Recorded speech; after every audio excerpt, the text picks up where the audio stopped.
हे हिंदवी स्वराज्य व्हावे ही तर श्रींची इच्छा।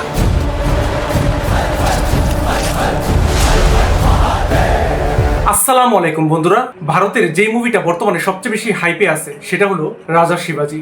এই মুভির টিজারটা কিন্তু আমার কাছে অনেক ভালো লাগছিল, বিশেষ করে এই মুভির সেট ডিজাইন, সিনেমাটোগ্রাফি এবং অ্যাকশনটা। সো টিজারটা কিন্তু আমার কাছে অনেক বেশি প্রমিসিং মনে হয়েছিল। এই কারণে এই রাজা শিবাজি ট্রেলারটার প্রতি কিন্তু আমার এক্সপেকটেশন অনেক বেশি ছিল যে ট্রেলারটা হয়তো মারাত্মক হবে। এখন এই ট্রেলারটা আসলে কি অসাধারণ হইল, চলেন আজকের ভিডিওতে আমরা সেটাই জেনে আসি। এই রাজা শিবাজি ট্রেলারের মধ্যে আমার কাছে প্রথমেই যে জিনিসটা ভালো লাগলো সেটা হলো এটার সিনেমাটোগ্রাফি। টিজারের মধ্যেও কিন্তু আমি একই কথাই বলছিলাম। টিজারে যখন আমি রিয়াকশন দিচ্ছিলাম তখনও কিন্তু আমি বলছিলাম যে এই মুভির সিনেমাটোগ্রাফি আসলেই দুর্দান্ত হয়েছে, এবং এই সিনেমাটোগ্রাফির পাশাপাশি কালার গ্রেডিংটা সেটাও কিন্তু আধুনিক যে সিনেমা সেটার সাথে কিন্তু একদম মানানসই হয়েছে।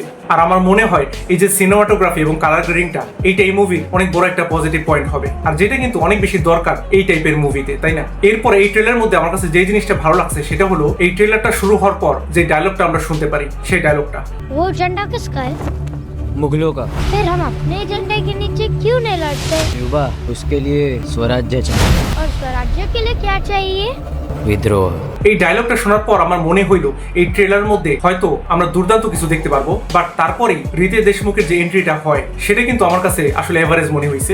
বিশেষ করে এই টাইপের হিস্টোরিক্যাল অ্যাকশন ড্রামা মুভিতে যেই টাইপের এন্ট্রি দরকার সেই টাইপের এন্ট্রি কিন্তু হয় না এখানে। আপনি একটু চিন্তা করেন এস রাজামৌলির মুভিতে কি লেভেলের এন্ট্রি থাকে, হিরোর সেই এন্ট্রি দেখেই কিন্তু দর্শকদের গুজবাম কাজ করে, বাট এখানে কিন্তু সেই জিনিসটা ক্রিয়েট করতে পারে না ডিরেক্টর। তারপর এই ট্রেলারের মধ্যে আমরা যে ফিমেল লিড ক্যারেক্টার দেখতে পারলাম জেনেলিয়া দেশমুখ আর বিদ্যা বালানকে, তাদেরকে কিন্তু দেখতে সুন্দর লাগতেছে, এবং এখানে যে কস্টিউম ডিজাইন ইউজ করা হয়েছে প্রত্যেকটা অ্যাক্টরের সেটাও কিন্তু আমার কাছে ভালো লাগছে অনেক। তবে এই ট্রেলারের মধ্যে যেটা আমার কাছে সব থেকে বেশি উইক পয়েন্ট মনে হয়েছে সেটা হলো সঞ্জয় দত্ত। সঞ্জয় দত্তকে এখানে ভিলেন হিসেবে দেখতে ভালো লাগতেছে, বাট তার পারফরমেন্স এখানে প্রমিসিং মনে হইতেছে না। মানে মনে হইতেছে তার ডায়লগ ডেলিভারির মধ্যে তেমন কোনো এনার্জি নাই, ডায়লগ ডেলিভারি গুলো একদমই পোর মনে হইতেছে সঞ্জয় দত্তর এখানে। তবে রিতেশ দেশমুখের পারফরমেন্স কিন্তু এখানে ভালো, বাট সমস্যা হলো যে রিতেশ দেশমুখ এখানে রাজা শিবাজির ক্যারেক্টারে খুব বেশি মানাইতেছে না। এটা কিন্তু আমি টিজারের সময় বলছিলাম, আর ট্রেলারটা দেখেও কিন্তু এখনো এটাই মনে হইলো।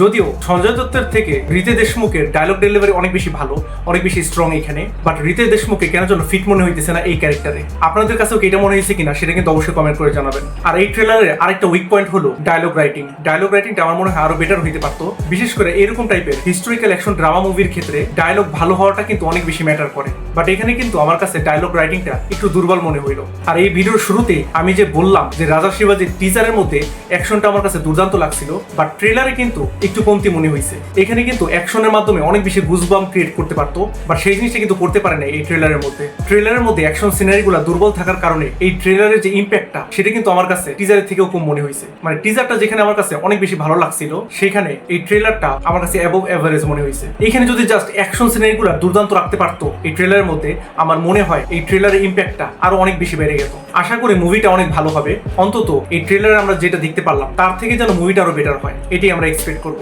তবে আপনার কাছে এই ট্রেলারটা কেমন লাগছে সেটা কিন্তু অবশ্যই কমেন্ট করে জানাতে ভুলবেন না। রাজা শিবাজির এই ট্রেলারে আমার রেটিং থাকবে 6/10। আর এই রাজা শিবাজির টিজারের উপর কিন্তু আমার রিয়াকশন দেওয়া হয়েছিল। আপনারা যদি সেই ভিডিওটা না দেখে থাকেন তাহলে এখানে ক্লিক করে দেখে আসতে পারেন। আজ আসি, আল্লাহ হাফেজ।